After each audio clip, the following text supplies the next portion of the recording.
हन्ता नमो सिद्धाणं नमो आयर्याणं नमो वज्रायाणं नमो लोये सवसागुणम्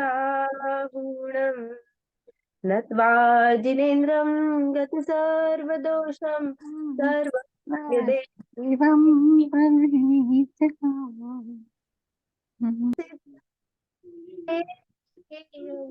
विरचते स्वल्पधियां हिताय। गोपाल दास जी बरैया कृत जैन सिद्धांत प्रवेशिका हम पढ़ रहे हैं।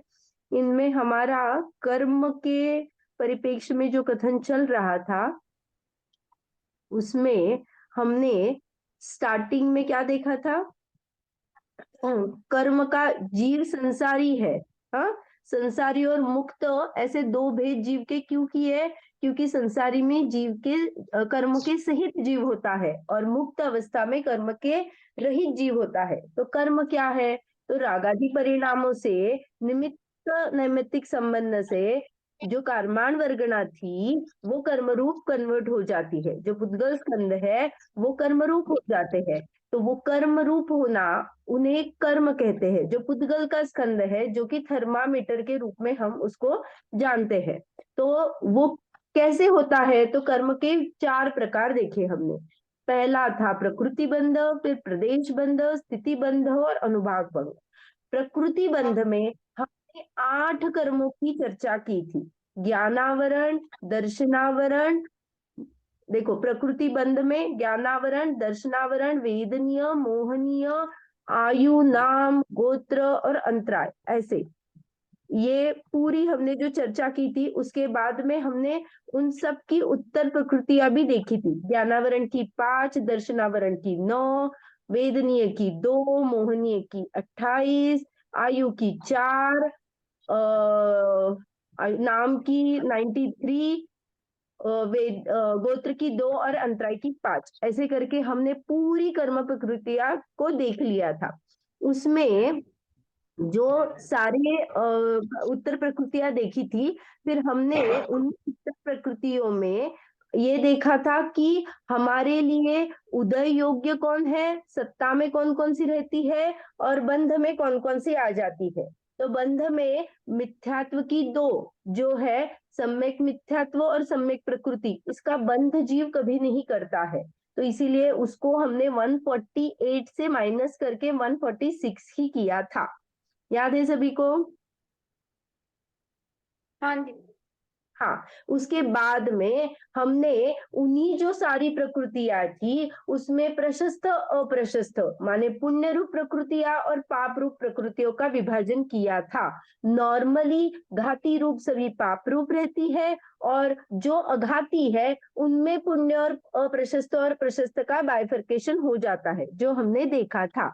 उसके बाद में हमने घाती अघाती कर्म देखे थे। उसमें घाती में जूम करके सर्वघाती और देशघाती देखा था। और सर्वघाती में सर्वघाती स्पर्धक ही होते हैं। विभाग शक्ति की अपेक्षा से जो मापने वाला माप जो यूनिट से हम मेजर करते हैं, तो ऐसा अगर देखते हैं तो सर्वघाती में सर्वघात करने वाले स्पर्धक होते हैं। लेकिन देशघाती प्रकृति में देशघाती और सर्वघाती स्पर्धक होते हैं।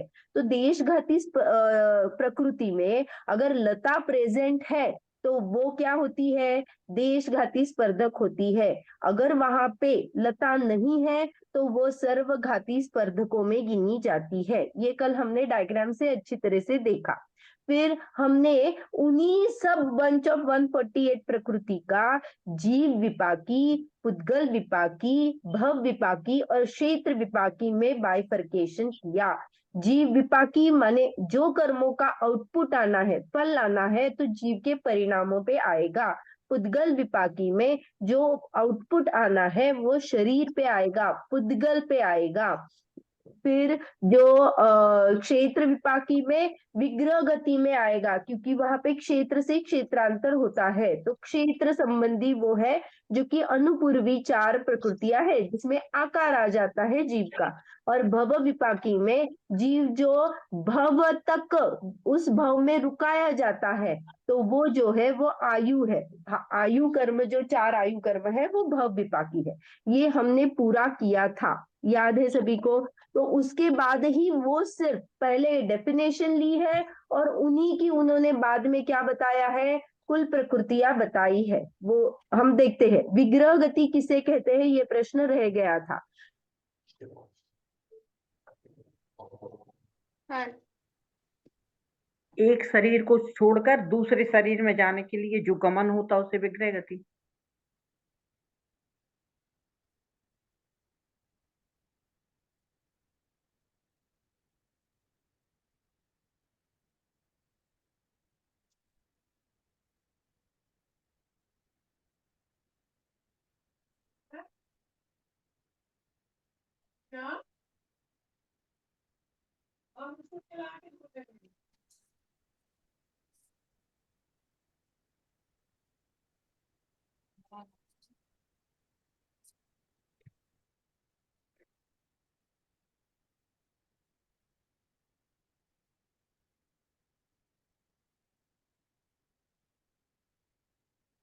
सॉरी, मेरा डिस्कनेक्ट हुआ था, मैं फिर से शेयर करती हूँ डॉक्यूमेंट।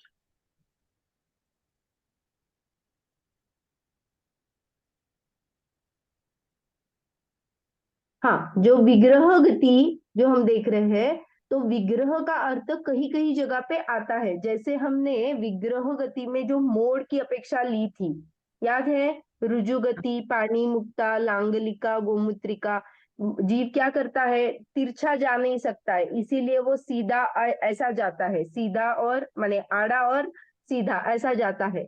तो वहां पे तत्वार्थ सूत्र में अविग्रहा जीवस्य, ऐसे ही जहाँ कहीं कहीं पे विग्रह शब्द का अर्थ मोड़ लिया है।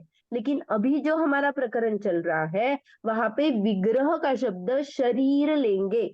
तो शरीर क्या है, एक शरीर को छोड़ के मैंने यहाँ का मेरा मरण हो गया, तो मैंने शरीर को छोड़ दिया। अब मैं क्या करूंगी, यहाँ पे शरीर को छोड़ दिया माने औदारिक आदि शरीर लेना। वो कारमान और तेजस अपने साथ बना ही रहता है, उसकी यहाँ पे विवक्षा नहीं चलती है। एक शरीर को छोड़कर माने मैं मनुष्य गति को मैंने अभी छोड़ दिया, उसके बाद में मैं दूसरा शरीर ग्रहण करने के लिए मेरी जो तय हुई डेस्टिनेशन है, कौन सी जगह पे कौन से गति में मैं पैदा होने वाली हूँ, जिसका मैंने इसी भाव में बंध कर लिया था, उस प्रमाण से मैं उस दूसरी जगह पे जाऊंगी और वहां पे दूसरा शरीर ग्रहण करूंगी। तो इस बीच का जो अंतराल है उसको विग्रह गति कहा जाता है। शरीर के प्राप्ति के लिए किया गया गमन इज इक्वल टू विग्रह गति। क्लियर है? हाँ दीदी। इतना ही ये प्रश्न था।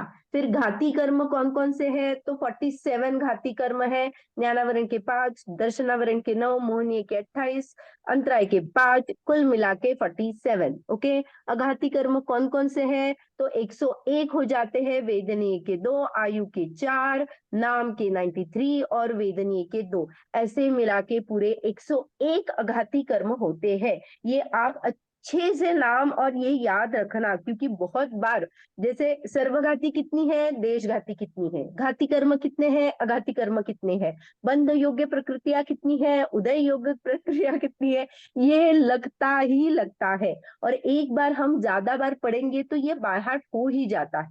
आप खुद से टेबल बनाओगे तो वो बाय हार्ट हो ही जाता है। ओके, फिर सर्वघाती प्रकृतियों में हमने देखा था, जो सर्व क्या करता है, प्रकृति संपूर्ण सर्वघाती स्पर्धक पाए जाते हैं तो पूरा घात करता है। सर्वघाती स्पर्धकों में दारू, अस्थि, शैल आता है, और देशघाती में लता आती है। लता और दारू का एक भाग ऐसा कहा जाता है। तो उसमें 21 प्रकृतियां सर्वघाती होती है। ज्ञानावरण की 1 केवल ज्ञानावरण, दर्शनावरण की 6 केवल दर्शनावरण और निद्रा आदि 5, मोहनीय की 14, अनंतानुबंधी चतुष्क, अप्रत्याख्यान चतुष्क, प्रत्याख्यान चतुष्क और मिथ्यात्व 1, सम्यक मिथ्यात्व 1। ओके, ऐसे मिला की सर्वघाती प्रकृतियां 21 है। देशघाती प्रकृतियां कितनी है? 26 होती है। ज्ञानावरण की 4, मति श्रुत अवधि मन पर्याय, दर्शनावरण की 3, चक्षु अचक्षु अवधि दर्शन, मोहनी की 14, संज्वलन की 4, 9 9 कषाय और सम्यक प्रकृति और अंतराय की 5। ये 26 देशघाती प्रकृतियां है। हमने चार्ट से भी देखा था, यहाँ पे सिर्फ लिखा गया है। ओके, फिर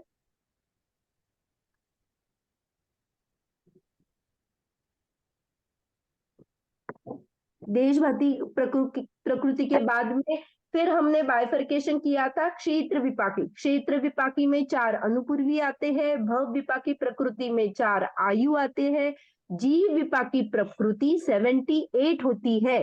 तो जो जीव विपाकी है तो घाती कर्म की सभी 47 प्लस गोत्र की 2, वेदनीय की 2, नाम की 27। 27 में कैसे लेंगे?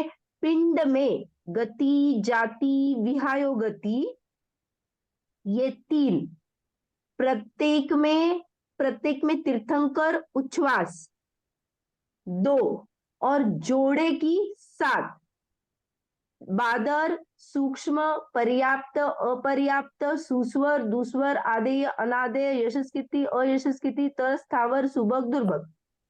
ओके, ऐसी जीव विपाकी प्रकृतियां होती है 78। फिर पुद्गल विपाकी प्रकृतियां कितनी है? तो नॉर्मली जो है वो पूरी पुद्गल विपाकी नाम प्रकृति की होती है, जो कि है 62। 148 में क्षेत्र विपाकी 4 है, भव विपाकी 4 है, जीव विपाकी 78 है। बाकी की सभी शेष जो है वो सब क्या आ जाएंगी? 62 प्रकृतियां पुद्गल विपाकी आ जाएंगी। ओके, तो उनमें भी हमने क्या बताया है? जो पुद्गल विपाकी प्रकृतियों में सिर्फ नाम कर्म ही आता है। नाम कर्म की 93 प्रकृति में 27 जीव विपाकी हो गई, क्षेत्र विपाकी 4 हो गई, तो बाकी की जो 62 रहेगी उन्होंने सभी तौर से कैलकुलेशन करके बताया है कि जो रेस्ट बचा है वो क्या है? पुद्गल विपाकी। बाकी के तरह से लगाया, और बाकी के अभी जो प्रकृतियां ली, जो नाम कर्म की 93 है उससे लगाया, ऐसे करके उन्होंने 62 प्रकृतियां गिनाई है, जो कि शरीर, बंधन, संघात, सहनन, संस्थान, अंगोपांग, स्पर्श रस, गंध वर्ण, अगुरु लघु, उपघात, परघात, आतप, उद्योत, निर्माण, प्रत्येक, साधारण, स्थिर, अस्थिर, शुभ, अशुभ, इतनी आती है। 62 प्रकृतियां है। ओके, ये हमने जो कल किया है उसका ही इस प्रश्न के माध्यम से हम देख रहे हैं। फिर पाप प्रकृतियां कितनी है? 100 है, और पुण्य प्रकृतियां 68 है। ओके, पाप प्रकृतियों में कौन कौन सी देखी? घाती की सभी, और 47 जो घाती की होती है वो, उसमें सातावेदनीय, नीच गोत्र और नरक आयु मिलाने से पूरी क्या होती है? 50, और नाम कर्म की 50, ऐसे मिला के 100 प्रकृतियां पाप प्रकृतियां होती है।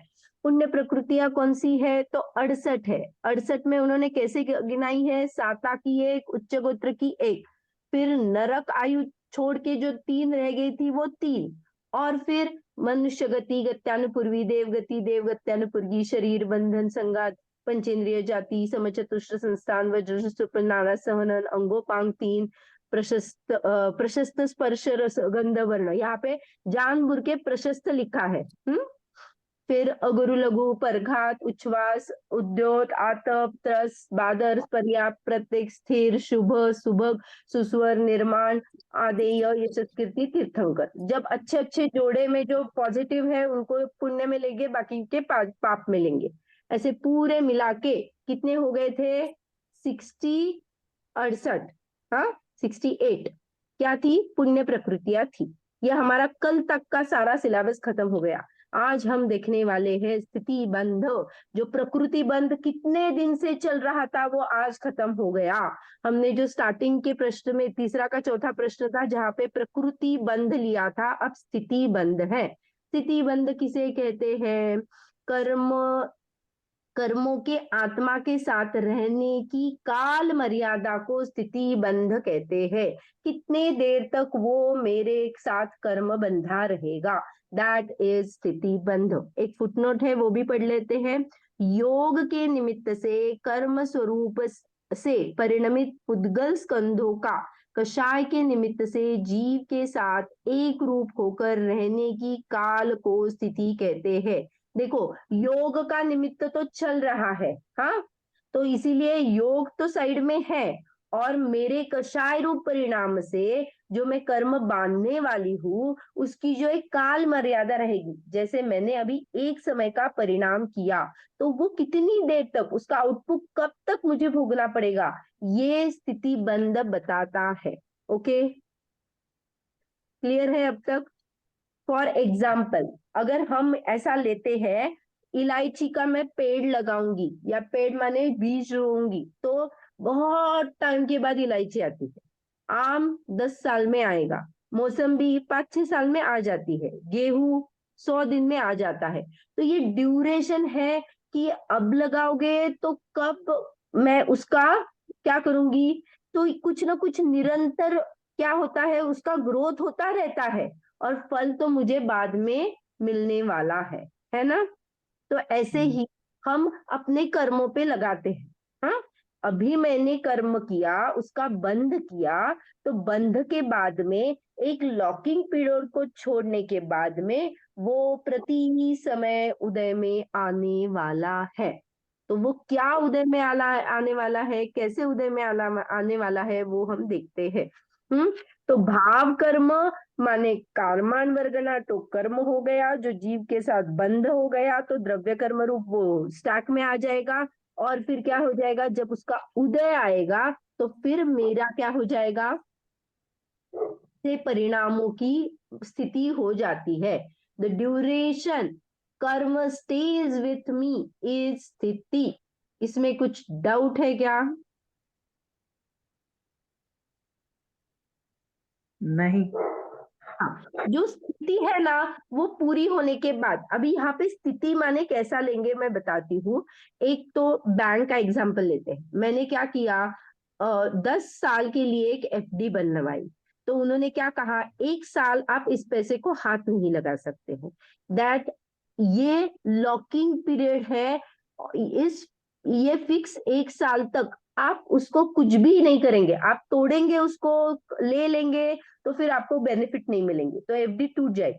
तो ऐसा कर्मों के साथ होता नहीं है। वो उस टाइम के लिए लॉकिंग माने अंदर में सुरक्षित रहते हैं, कोई आके उसको कुछ भी नहीं कर सकता है, माने वो उदय में आने योग्य होते ही नहीं, पड़े रहते हैं अंदर, बस उदय नहीं आ सकता है। That is there locking period. हाँ, उसमें कुछ ना कुछ उथल पुथल हो सकती है, लेकिन वो उदय में नहीं आ सकते हैं। तो जब भी उसका अबाधा खत्म होता है, तो अबाधा से उसकी जब तक, जैसे मैंने 10 कोड़ाकुड़ी अभी आएगा ही, 10 कोड़ाकुड़ी अगर मैंने किसी कर्म को, या फिर आपके एग्जाम्पल में मैं 10 मिनट तो किसी कर्म को भोगने वाली हूँ, जैसे मुझे दर्द हो रहा है, असाता 10 मिनट तक मेरा चलने वाला है। बहुत स्थूल उदाहरण है, ऐसा होता नहीं है क्योंकि अपनी स्थिति बहुत बड़ी होती है। तो मान लो 10 मिनट होने वाला है, तो 1 मिनट या 1.5 मिनट क्या हो गया, उसका लॉकिंग पीरियड हो गया। उसके बाद में प्रति समय वो उदय आता रहता है 10 मिनट तक। तो हर एक उसके जो यहाँ पे जैसे हमने स्पर्धक लिया था ना, वहां पे यहाँ पे निषेक कहते हैं, स्थिति में निषेक कहते हैं। तो ये जो कर्मों के है ना, जैसा वहां पे स्टैक है वैसा यहाँ पे भी स्टैक है, और ये हर समय में उसके निषेक खिलते रहते हैं, और मैं असाता महसूस करती रहती हूँ, दुख भोगती रहती हूँ प्रति समय। कब तक?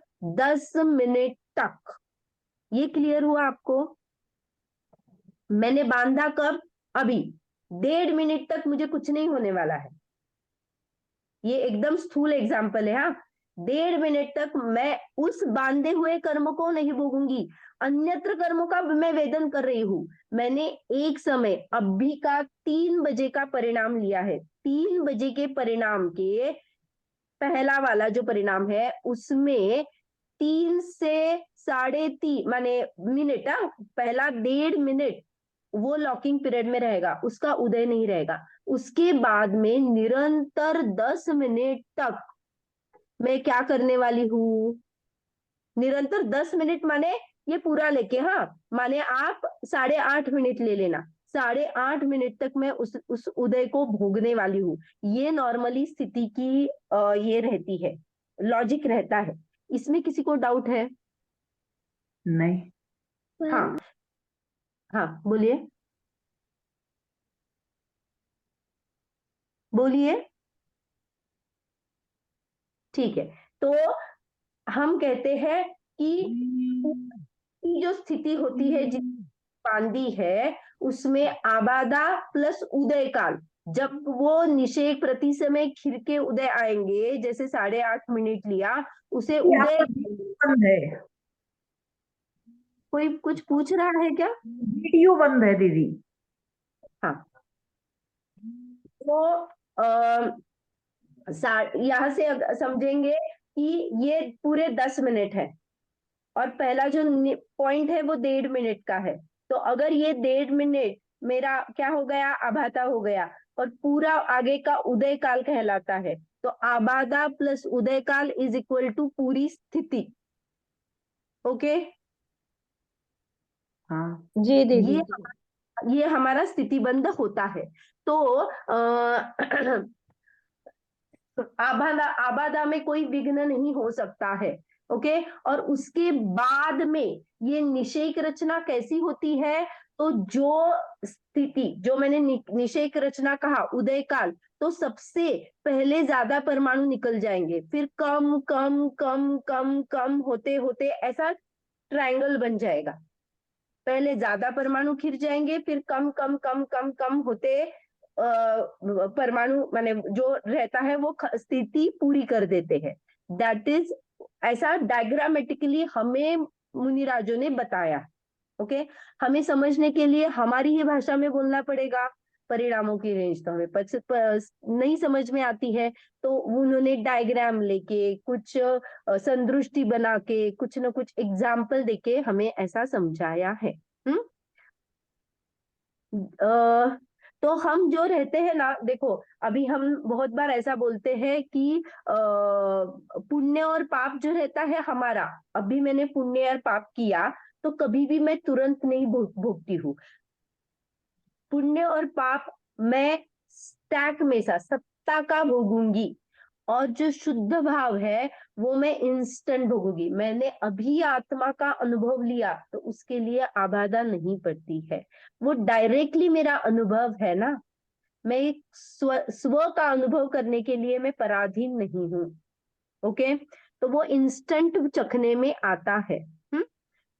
अभी हम एग्जाम्पल देखते हैं, जो पापी है उसने क्या किया है, बहुत देखो ऐसा भी देखा जाता है, कुछ कुछ अमीर बंदे होते हैं, वो क्या करते हैं, बहुत सारा खर्च करते रहते हैं, लेकिन फिर भी उनकी कमाई कैसी है, अच्छी खासी होती है।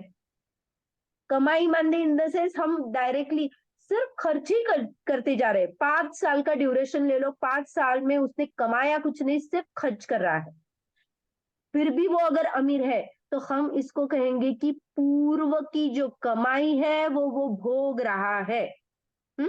और कोई दरिद्री है जो कमा तो रहा है लेकिन दरिद्री का दरिद्री ही बना है, तो उसको क्या कहेंगे कि वो ओल्ड, जो पुराना कर्ज है वो चुका रहा है।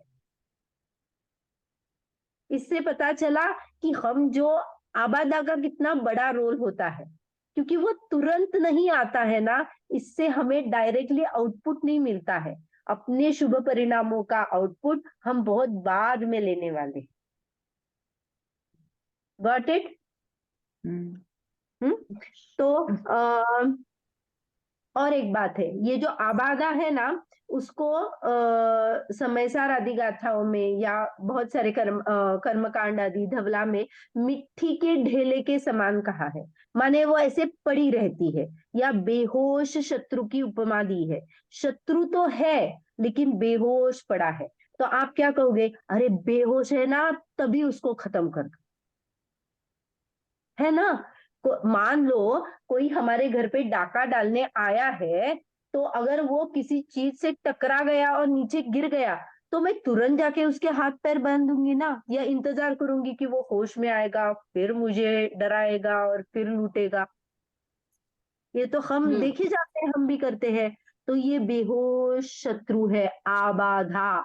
तभी आप परिणामों की निर्मलता से उसको खत्म कर सकते हो। इसीलिए निज पुरुषार्थ में प्रायश्चित, प्रतिक्रमण आदि विधियां बताई गई है, जिसके वजह से वो बेहोश शत्रु की पावर हम कम कर सकते हैं। ओके, सर्वथा नहीं ये कर सकते, लेकिन कम तो हो सकती है।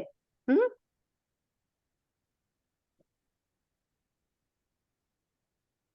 ओके। जी हाँ। दीदी। हाँ, फिर एक बार ऐसा भी कहा जाता है, तो पाप करो और फिर प्रायश्चित और प्रतिक्रमण कर दो ना, क्या फर्क पड़ता है? ऐसा आ जाएगा ना, चलो ना, आज फंडे है, जाते हैं, ऐश करते हैं, बाद में प्रायश्चित प्रतिक्रमण कर लेंगे।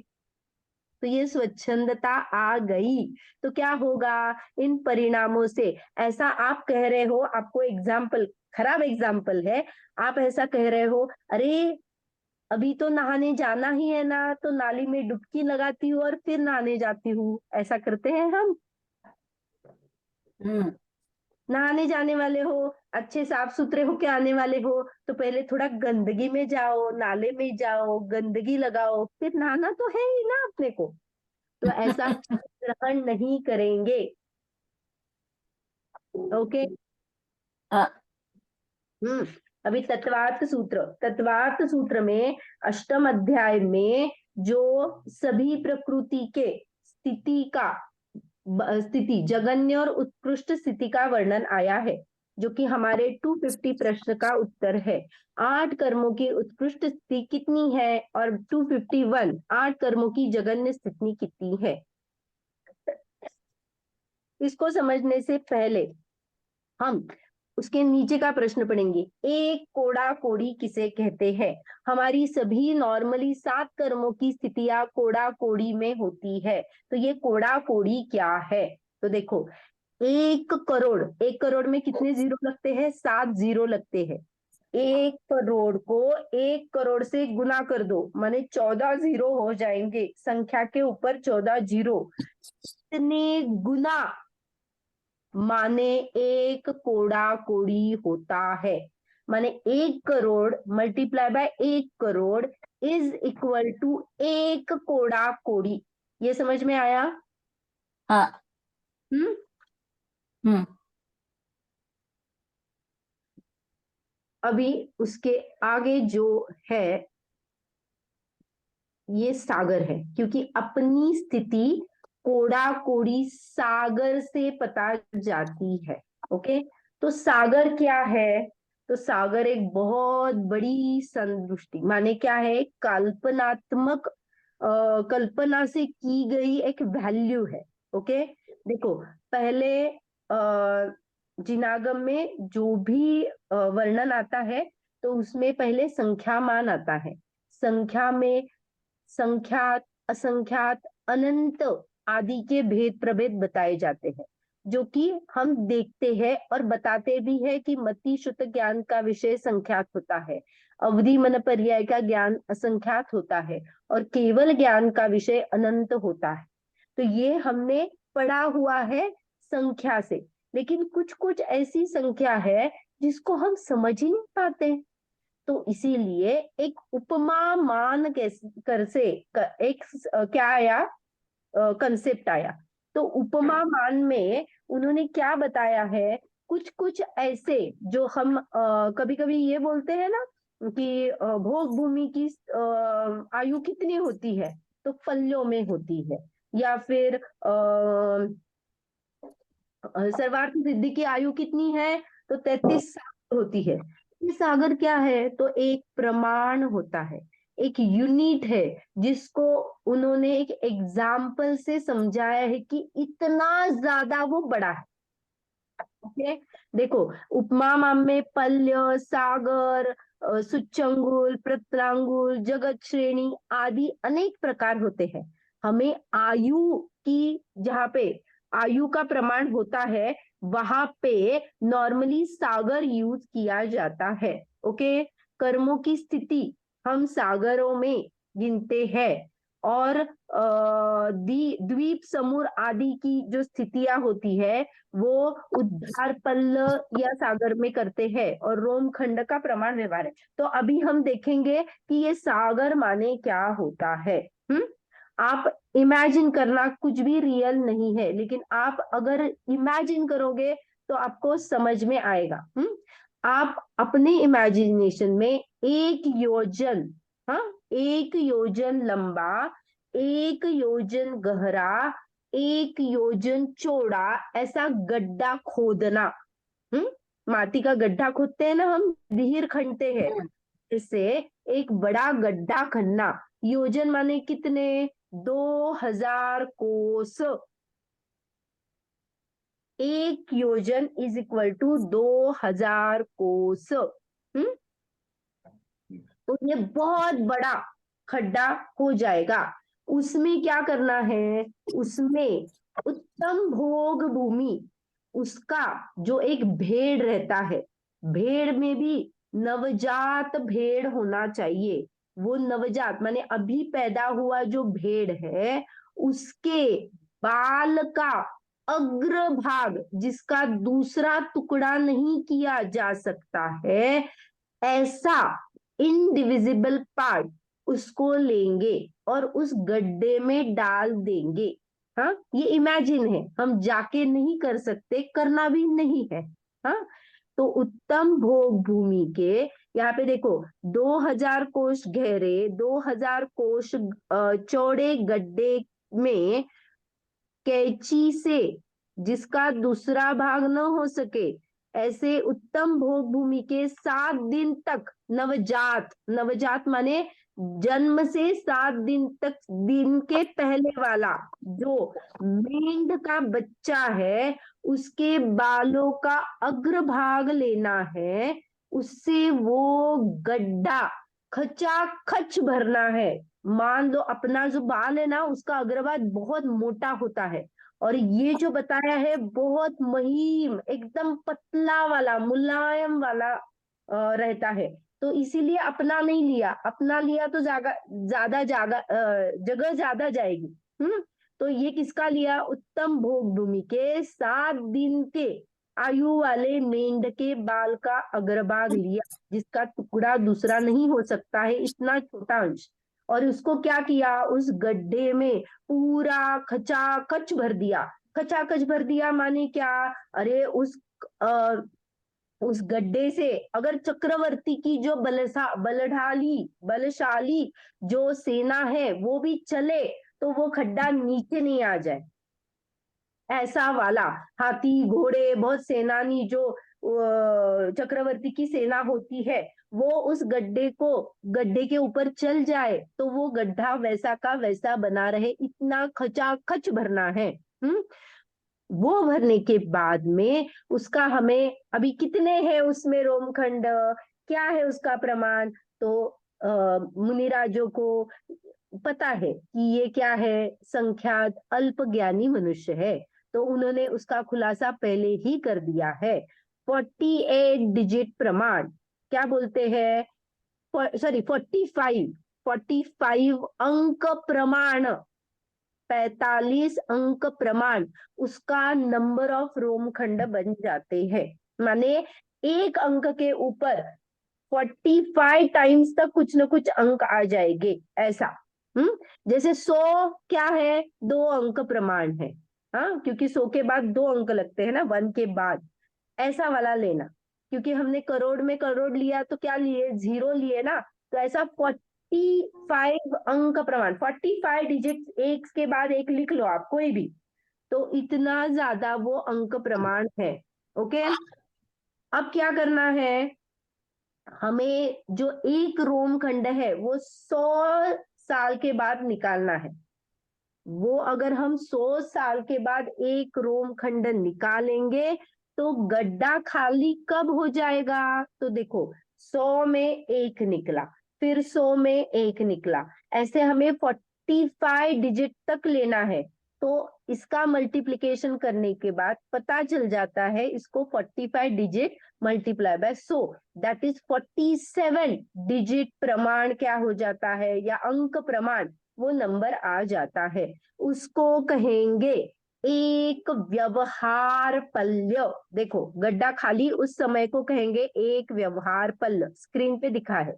ये व्यवहार पल्य जो है वो हमारे हेल्पिंग हैंड है, जो उससे हमें आगे के वैल्यू निकालने के लिए मदद करता है। व्यवहार पल्य कहीं यूज नहीं होता है, लेकिन सिर्फ हमारी आगे की वैल्यू निकालने के लिए वो मदद करता है।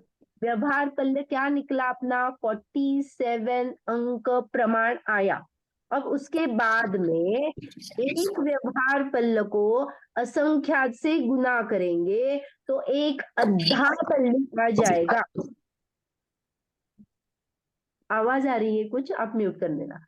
एक व्यवहार पल्य को असंख्यात से गुना करने पर एक उद्धार पल्य आ जाता है, और एक उद्धार पल्य को फिर असंख्यात गुना करने से अद्धा पल्य आ जाता है। 3 पल्य पता चल गए, व्यवहार पल्य, उद्धार पल्य और अद्धा पल्य। व्यवहार पल्य इज 47 अंक प्रमाण, फिर उसको असंख्यात से मल्टीप्लाई करने के बाद एक उद्धार पल्य आया, फिर उसको असंख्यात से मल्टीप्लाई करने के बाद एक अद्धा पल्य आया। ओके, तो सागर तो रह ही गया। अपन हम तो सागर पढ़ना चाहते थे। तो 10 कोड़ा कोड़ी अद्धा पल्य इज इक्वल टू 1 सागर। 10 कोड़ा कोड़ी अद्धा पल्लों का एक सागर होता है। माथा चकराया किस किस का?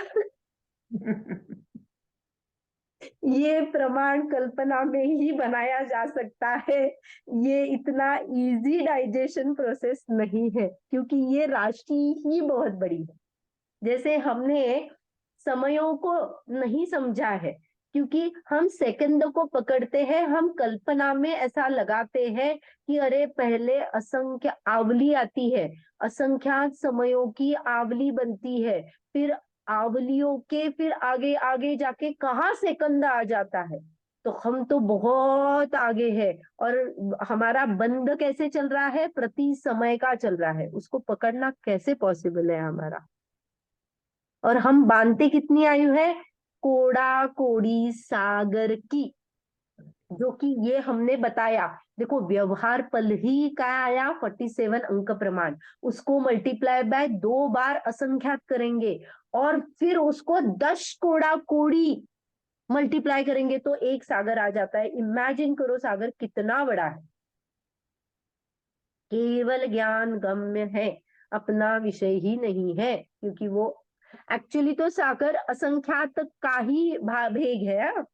क्योंकि क्या होया है, हमने जो भी असंख्यात असंख्यात असंख्यात लिया, और 10 कोड़ा कोड़ी क्या है? संख्यात है। तो 10 कोड़ा कोड़ी संख्यात को अद्धा पल्य असंख्यात से मल्टीप्लाई करेंगे तो उत्तर तो असंख्यात ही आता है।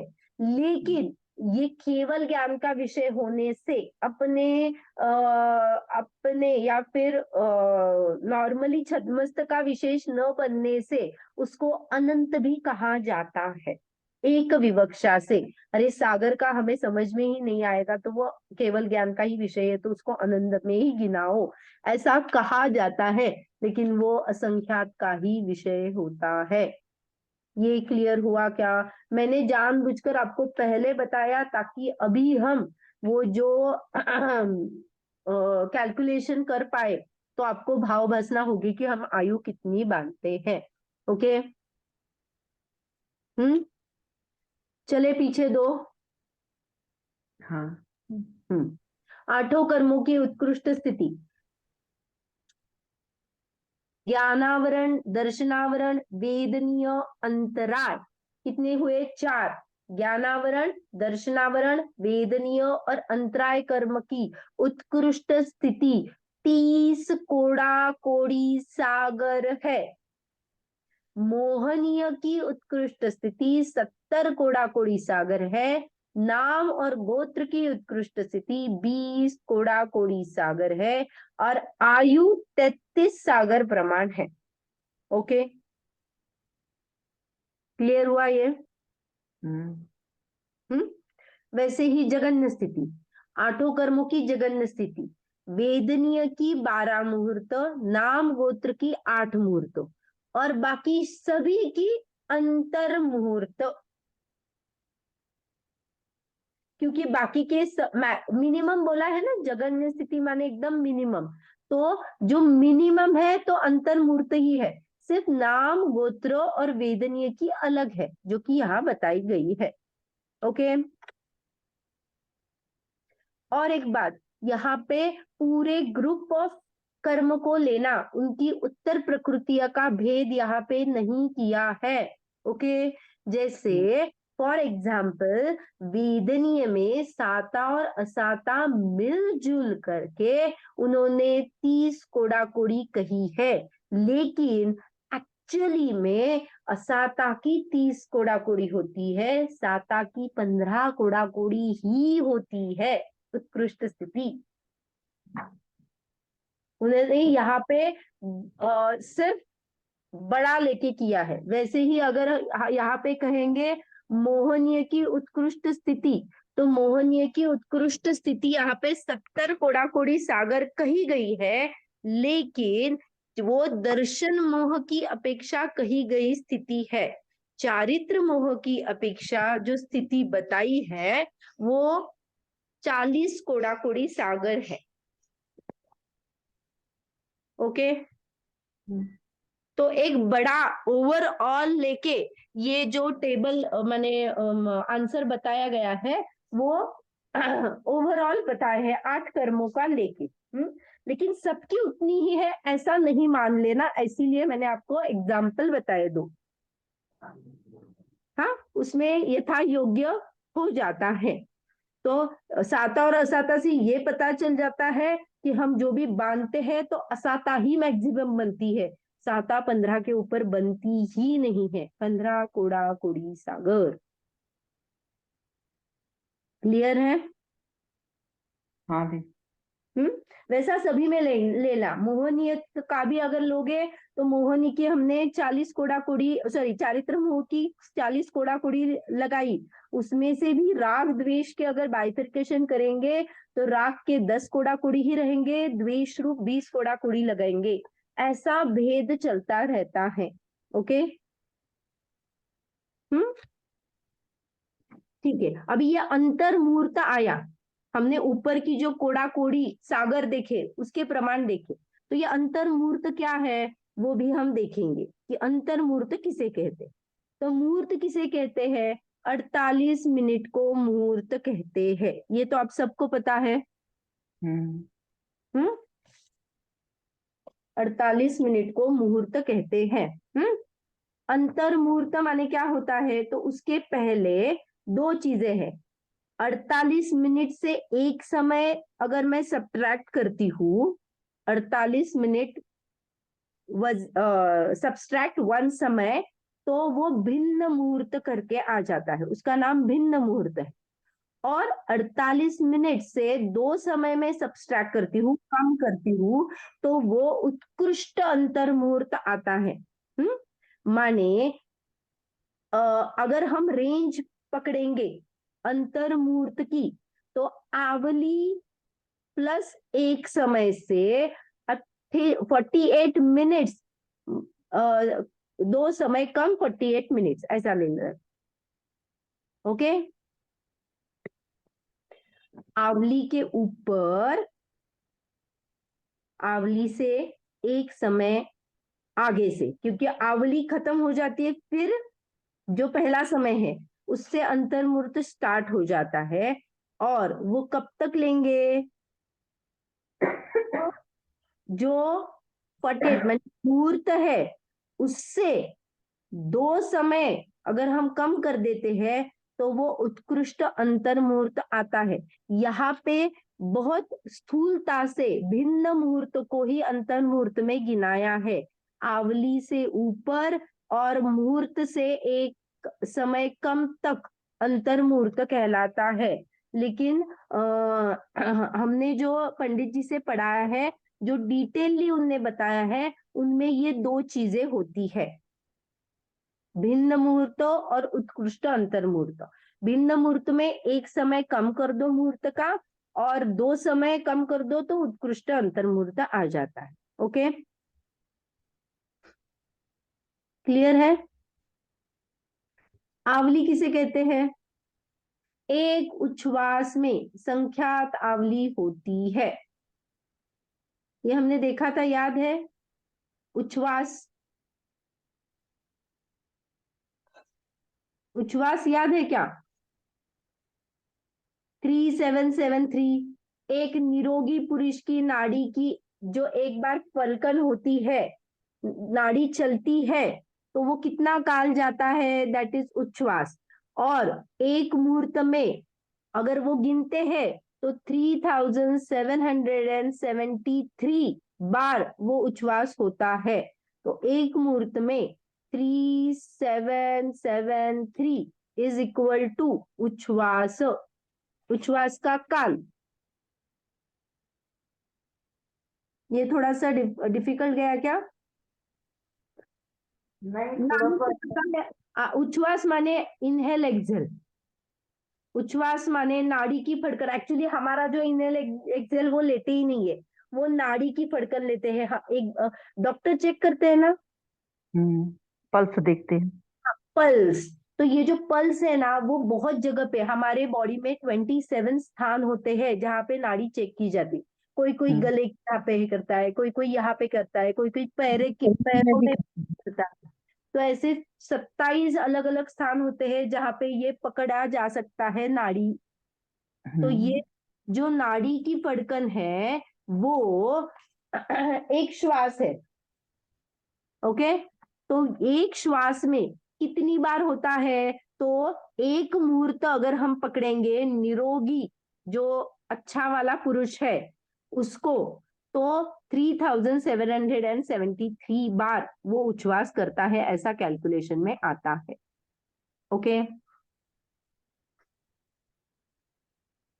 क्लियर है? एक्चुअली ये पूरा जो भी हम देख रहे हैं वो सब अंतर मुहूर्त ही हो जाता है, उसका काल जो है ना वो अंतर मुहूर्त में ही आ जाता है। ओके, और ये जो निरोगी पुरुष कहा था वो उत्तम पुरुष, भोग भूमि के जीव आदि सभी ले लेना, तीर्थंकर आदि जो उनकी अवस्था रहती है, या चक्रवर्ती इंद्र, ये जो रहते हैं उनमें ये ऐसा चलता है। निरोगी पुरुष की नाड़ी के एक बार चलने के काल को एक बार फड़की तो वो उच्छ्वास का काल हो गया। तो एक मुहूर्त में ऐसे कितने उच्छ्वास होते हैं? तो 3770 उच्छ्वास होते हैं।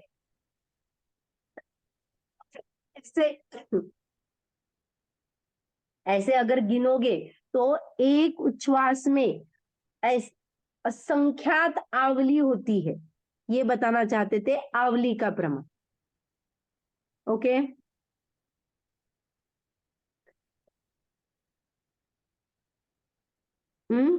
तो असंख्यात समयों की, आप ऐसा मोटे तरह से लिखना, असंख्यात समयों की एक आवली होती है। अंतर मुहूर्त के असंख्यात भेद पाए जाते हैं। क्लियर है?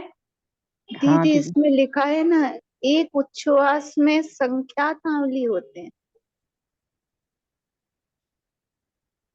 नहीं, एक आप उच्छ्वास में बोल रहे हैं असंख्यात।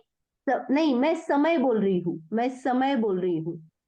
एक आवली में संख्यात उच्छ्वास होते हैं, लेकिन मैं समयों का कैलकुलेशन करूंगी तो असंख्यात समयों का मिलके एक आवली बनती है। यहाँ पे उच्छ्वास कैलकुलेशन किया है, मैं समयों में बता रही हूँ। ऐसा भी कैलकुलेशन आता है कि एक आवली इज इक्वल टू असंख्यात समय, समयों में लेंगे तो। ठीक। हाँ, तो एक प्रश्न था।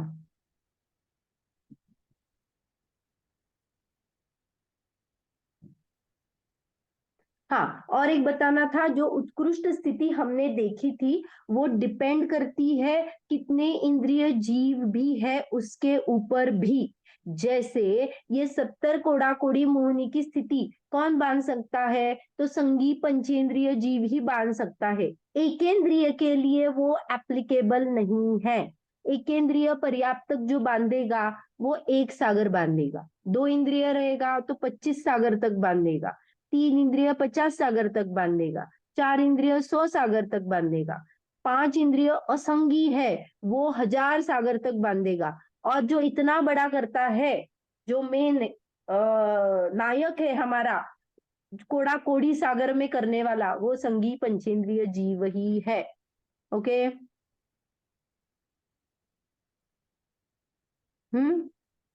आयु की उत्कृष्ट स्थिति में हमने क्या देखा था? आयु की उत्कृष्ट स्थिति 33 सागर की है। तो 33 सागर की स्थिति कौन बांधता है? तो देखो, सम्यक दृष्टि है तो जो देवगति में जाएगा सर्वार्थ सिद्धि में वो बांधेगा 33 सागर, या फिर जो मिथ्या दृष्टि है, जो नरक जाने वाला है 7वें नरक में, वो 33 सागर आयु बांधने वाला होगा। ओके। और समस्त 8 कर्मों की उत्कृष्ट स्थिति बांधेगा कौन? तो उत्कृष्ट स्थिति संगी पंचेंद्रिय पर्याप्तक जीव ही बांधता है। ओके। आयु में भी अगर ये 1 इंद्रिय 2 इंद्रिय आदि के देखेंगे तो इतनी ज्यादा स्थिति बनती ही नहीं। ओके, क्लियर है? क्लियर है क्या? जी जी दीदी, क्लियर हो हाँ गया। हाँ, और एक बात करनी थी,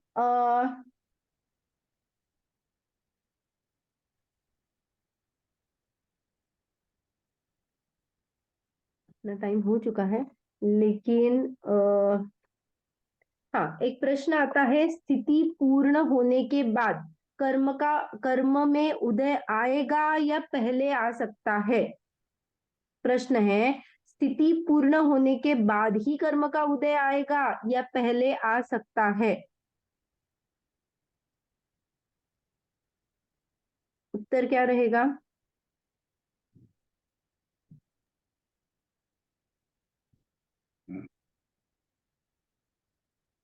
पूर्ण होने के बाद नहीं हाँ, पहले। ओके, दोनों का सही उत्तर है। यहाँ पे विवक्षा लगाएंगे। एक तो है कि अगर उदय अपेक्षा बोलेंगे तो आबादा को छोड़ने के बाद में ही, माने कैसे, स्थिति पूर्ण होने के बाद कर्म का उदय आएगा या पहले आएगा? तो ऐसा कहेंगे, अगर मैं इस स्थिति को यहां से चालू किया ना, इस स्थिति को कहूंगी तो ये उदय काल में स्थिति आएगी। आबादा को छोड़ने के बाद में उसका उदय काल स्टार्ट हो जाएगा, ये एक अपेक्षा है।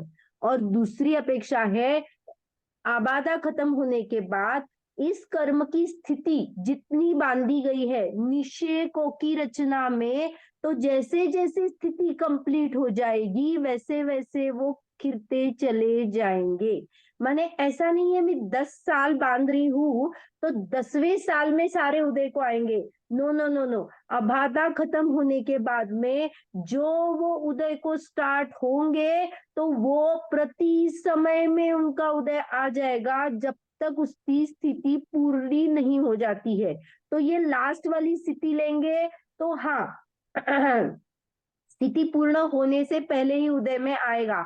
लेकिन अगर हम इंडिविजुअल निषेकों की स्थिति लेते हैं तो जब उसकी स्थिति आएगी तभी उदय को प्राप्त होगा। ये दोनों विवक्षा क्लियर हो गई? माने मैंने जो बांधा हुआ है, अगर 10 साल तक है, 5वें साल में जो उदय में आने वाला है वो 5वें साल में ही आएगा, 6वें का 6वें में ही आएगा, 7वें का 7वें में, ऐसे प्रति समय में उनकी जो निषेक रचना बनी है, तो निषेक रचना प्रति समय आबादा के बाद वो उदय को आता है। कब तक? हमने अभी कितना देखा? मानो मैंने अभी एक कर्म बांधा है, मैंने क्या किया, देखो एक आबादा का सूत्र है, कोड़ा कोड़ी सागर जितने होते हैं उसको 100 की आबादा पड़ती है। फॉर एग्जाम्पल 70 कोड़ा कोड़ी सागर का मैंने अगर स्थिति बांधा है तो 7000 वर्ष की मुझे क्या बनेगी? आबादा बनेगी। तो मैंने अगर दर्शन मोहनी अभी बांधा है तो 7 वर्ष, 70 कोड़ा कोड़ी का बांधा तो 7000 वर्ष, सोच लो 7000 वर्ष वो बेहोश शत्रु की समान मेरे अकाउंट में बना रहेगा। मैं उसको तभी खत्म कर पा सकती हूँ अगर मैं सोच लू, तो मैं पुरुषार्थ करूं, तो नहीं करूंगी तो 7000 से एक समय से वो 70 कोड़ा कोड़ी तक वो प्रति समय उदय में आएगा। प्रति समय मैं उस बांधा कब? एक समय में भोगूंगी, कितने समयों तक? सागरों तक। सोच लो, घाटे का सौदा है या फायदे का सौदा है? आप सोचो। हम परिणाम इसीलिए इतनी बार बोला जाता है अपने परिणामों को देखो, 5 इंद्रिय विषयों में इतना तन्मय मत हो जाओ। संसार वृक्ष भी यही बताता है, अरे क्या कर रहे हो, कहाँ जा रहे हो, अभी जो कर रहे हो कितने देर तक भोगोगे, उसकी लिमिट तुझे पता ही नहीं है।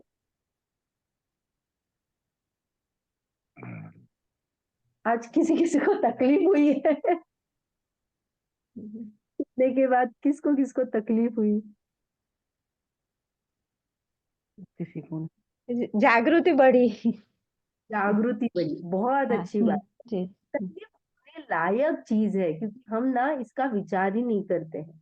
भोगना तो चुकना नहीं है, हम भोगेंगे तो नियम से भोगेंगे, क्योंकि हमने इसी हाथ से किया है तो इस हाथ से अपने को उदय में आने ही वाला है।